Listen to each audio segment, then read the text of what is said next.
Welcome to TGS, or at least welcome to their studio. You're not seeing things. I am not Johnny Carter.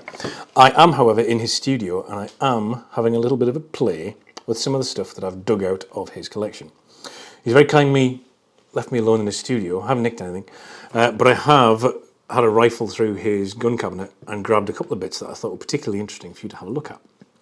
This thing stood out immediately when I saw it. It's a Rockwheel by Renato Gamba. Olympic trap model. It's a Trap 99 Montreal. 32-inch barrels with a single joining rib, a single bridge with a barrel hanger. Quite heavy. I actually thought when I first saw it, I wondered if it was ported, but it's not. It's just a right heavy barrel hanger. It is, of course, trap gun. We've got a step rib, which is 11mm non-tapered, white front bead, tram line. At some point, it looks like somebody's made not the best job of putting a centre bead in, but somebody's taken it back out again, thankfully. Very, very nice little bit of gold inset into where the monoblock joins the barrels. 18.4 on the top, 18.5 on the bottom, 70mm chambers. We've got a lockup that is, I mean, in modern terms, you would look at this and think it's kind of halfway between a 525 and a Caesar Guarini in terms of the componentry and the way that it locks up with the bite at the bottom of the monoblock. Jonny would be the man to tell you exactly what it's called and how it works, but he's a geek. The engraving is beautiful on this thing. Very, very fine, not at all in the modern style. Very, very fine kind of floral and acanthus scroll coming around the sides of the action, up onto the detonation. In the top lever also has gold inlay, which is beautifully done, and this nice little cutout pattern. Coming back into the tang, we've got this very, very fine filed safety. No barrel selector on this gun. The trigger is a bit of a trick toy. It is a removable trigger plate. And look at how beautifully it's made. I'm not as much of a geek or a fan of old stuff as Jonny is, but this thing gives me a bit of a funny trouser time because it's nice, right? This is beautifully made. That's nice, right? Trigger guard also has some gold inlay and some further acanthus scroll. No palm swell.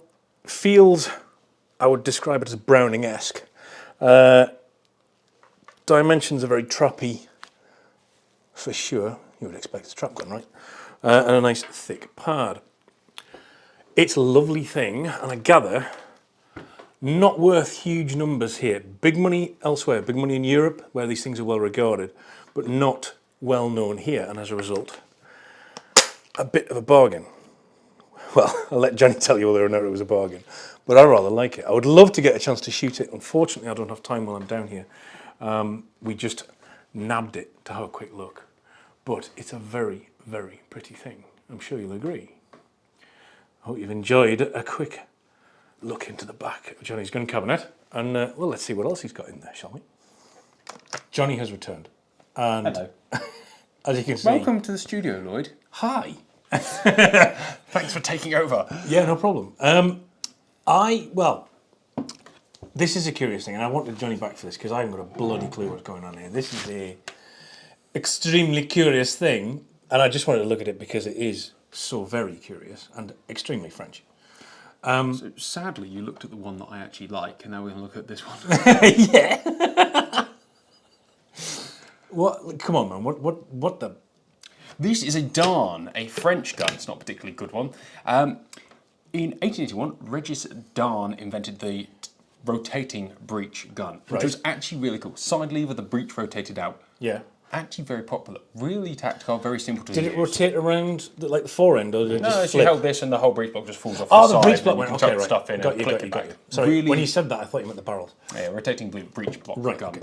In 1890, he then patented this, the sliding breech. It's an extremely French thing, right? You think by 1891 you have some of the best side lock designs out there, the best Anthony and Dealey box lock designs out there, For some genuinely bizarre reason, this was popular. Extremely French reasoning, And but yeah. realistically, 20 years after it should have existed Yeah. in the race to make breech loaders that were cool. Yeah, I mean, that was what I thought. When you showed me this, I was like, this is from the period when people were making crazy stuff. 1870s. Yeah. It's got streaming all over it. 1890. And then Yeah. sort of perfected the final actions were in 1902, and I don't have a date on this. I think perfected might be a strong word, but... Right, changed somewhat then, if you like. From 1902, which this one is, you have a monoblock, which is called a fret over there, which is interestingly an unbelievably short monoblock, which I suppose is all it needs to be, right? Most people make it so it contains the chambers, which makes sense. Yeah, yeah. This doesn't. The fret on this, I think, is 1 3/4 inches long, Okay. which is pretty small as Yeah. monoblocks go, or frets go. I don't know. I don't really know a lot about frets, but this is a fret, not a Okay, monoblock. then. It's a monoblock. The originals had demi-block barrels or 2-block barrels. Okay. It's pretty cool, right? It's definitely cool in this sort of curious, what the hell is that kind of way. So they made multiple series. This is called the R series, which is denoted by just some of the little factors on it. That was made in various grades. All of them were made in various grades. Okay. And some of them worth a huge amount of money. Yeah? I believe this is an R12. Not this one, then. R13. And it's the R15, 16, and 17, which are nicer. And then there are superior grades to the R series. I mean, there's a lot of metalwork there for you to do something interesting with. And some of them, when you see them Damascene I fully bet. engraved, I bet. It's a lovely canvas. And the barring wood effect with all of the wood with the floating island Sure, and this sure. lovely little thing. It's a good looking gun. Yeah. If you have never seen a gun. All right, but it just takes a bit of getting used to, and they have Yeah, a huge following. They Very slim in the neck. yeah, they break. But not actually that bad, because you think most of the pressure is all done through a joint pin. There's no Sure. flat face or anything like that. It's Yeah, quite good clever. point, actually. But does that not mean you've then got shear force that's like going to chip it? Good question. I have seen broken ones, but not with any specific commonality. Okay. To operate, you pick the butterflies off the top. Right? And it's quite tough when it's in there. You pull it back. Oh, that came all the way out. This isn't a very good one. And then you run away. Put that on there. So should stop there. It's got automatic ejectors. So you have the claws here, and as you pull saw it back, that. 2 little things pop up right at the front there and just fling it Oh, out right, the I shell. didn't spot the flippy up bits. Okay, I spotted the ejector claw. Yeah, so it's pretty efficient, actually, when you get used to it. Okay. It's not as slow as you might have thought, but neither is it fast. Yeah, Lloyd. yeah. I noticed you've then got transfer bars here on the flats that go through and impinge on these hinged, kind of, I guess they're sears for the hammers. How does that work in here? Is it a standard hammer? Or? I must admit, I have no idea. Okay. I got one of these, this one, to find out. And you know what? I've never actually felt the need to do anything with it, because I do find it genuinely horrific. And I'm guessing, is it cocked by the action of the... Yes, I believe that is why Right. it's so tough. Yeah, It's okay. cocked and then pulled back. I don't really know. Yeah. That's pretty sad of me. I should know. I think it's so weird that I don't care too much. Whereas the Cosmo, when I got it, I was obsessed with figuring it Yeah, out. you had to figure it out. This is not worth figuring out. Things you need to know, that's how it opens and closes. And also rips apart. There's a safety on the side. Yes. It's not a nice safety, right? No, that definitely feels like it's going to snap off. And it's double trigger. I've seen all sorts of variants.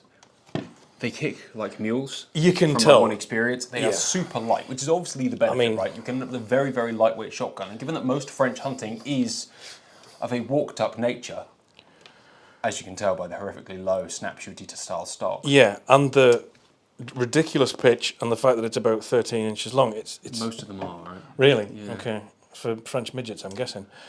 Can't say the M word. Sorry, for French Small bush small people, Yeah. like my wife.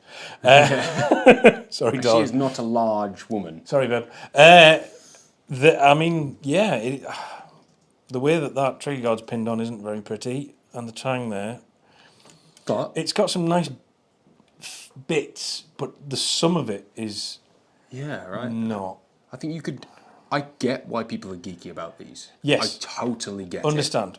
It's such an unusual thing. It's beautiful in its own little way. Yes. It's beautiful in the way that a Dixon round action is beautiful. Yes. And yet culturally, like some American doubles, I just don't fully sorry. get. I've just noticed that Don in there, but it almost looks cast.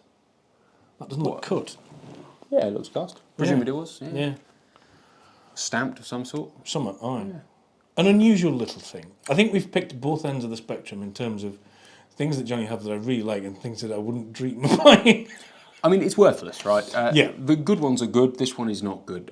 Bad darn, it's probably 150 quid. Yeah. A good one, 6 or 7 grand. I mean, is this in shootable condition? Yeah. Okay. Do you want to? No. No. See, and that's why I've not taken apart. I've not shot that one. I've shot some. Right, okay. There's nothing about it that really turns me on, other than it's a darn. And I always try and understand things, right? Sure. Same reason I bought a load of American doubles, just try and get Sure. inside the mindset. Really fell in love with American doubles in the end. Yeah. This, I not even felt the need to take it out. Are you a darn shooter? That would be an interesting. Darn it. Gosh darn it! I'd love for someone to explain this to me, because it took someone Yeah. explaining American doubles to me for me to start getting it. And once you understand the cultural mindset, you can start to understand the history. There's a Some of it. discussion for the future. Comment away. Have you got a Don? Bonjour. Why? It's a cool gun, right? It's unequivocally a really cool looking thing. Yeah. It is odd. Yeah. And Well, that's why we bless picked the it out. French, right? And yet, so the French make all kinds of weird things. Still, Yes. you look at the Baby Breton Yeah. that's over there. Yeah. It's actually really cool. You know, that thing weighs under 6 pounds. Yeah, yeah. And it's got aluminium barrels. Like, all of those things are really cool. And you get that there's a purpose for that in some world. Yeah. For a given definition of cool, in a sort of curious, wouldn't want to shoot it too often kind of way. But there you go. That's a darn. Thank you. If you've never seen one, you have now. Don't take it any further. Yeah, no. You've seen it. Leave it. Right. Thanks, guys.